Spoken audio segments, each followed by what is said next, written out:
All right, yesterday we talked about volume of cylinders, and today we're going to talk about volume of cones. It's really similar. If you look at our formula for a cone, it's V equals 1/3 base times height. So the only difference really is just this 1/3. So if you remember, capital B stands for area of the base. Okay, well, my base of a cone is still a circle, just like it was with a cylinder. So to find the area of a circle, I'm using this formula right here. So essentially, I'm plugging in this for capital B. So my volume of a cone equation is V equals 1/3 B, which is pi r squared, and then I still have h. So the only difference is adding in this 1/3. So let's look at number one. If I'm going to find the volume of the cone, first I need to make sure that I have radius, because that's what I'm using in my formula. Okay, 5 just goes halfway across, so that is the radius, so I'm good to go. So I just need to start plugging things in. So I have 1/3 pi.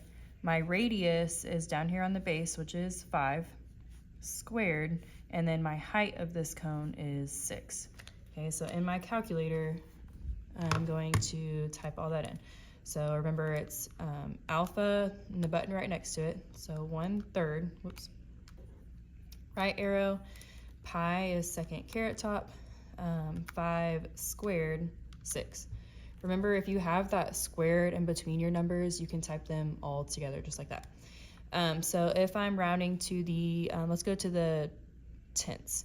If I'm rounding to the tenths place, I look at my 7. My 7 is going to bump the 0 to a 1. So my answer is 157.1. Okay. Same thing for number 2. I'm going to start with 1/3 pi. I need radius. Okay. If I look here on my circle, my radius just goes halfway across, which it does here. So I'm going to plug that in. So 6 squared. And my height on this one is 10. So same thing in my calculator. 1/3 pi 6 squared 10. If I round to the tenths place, this 9 is going to bump this 9 to make this up to the next decimal. So 377. Okay.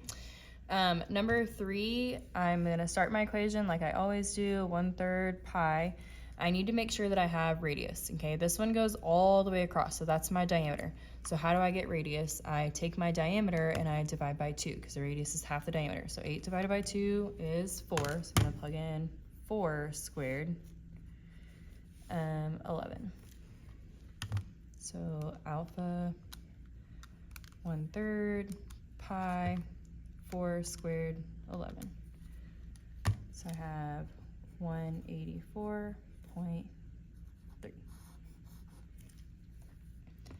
Okay, on number 4, I have 1/3 pi. If I look here, I go all the way across. Okay, that's my diameter, but I need radius. So I'm going to take that 9 and divide by 2, which is 4.5. So I'm going to plug that in here. Squared times 10.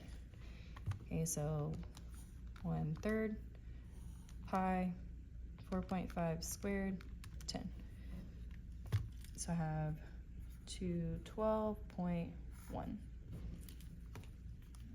Okay, so the concepts are very, very similar to cylinder. The only difference is just that we have this 1/3. So it's really repetitive.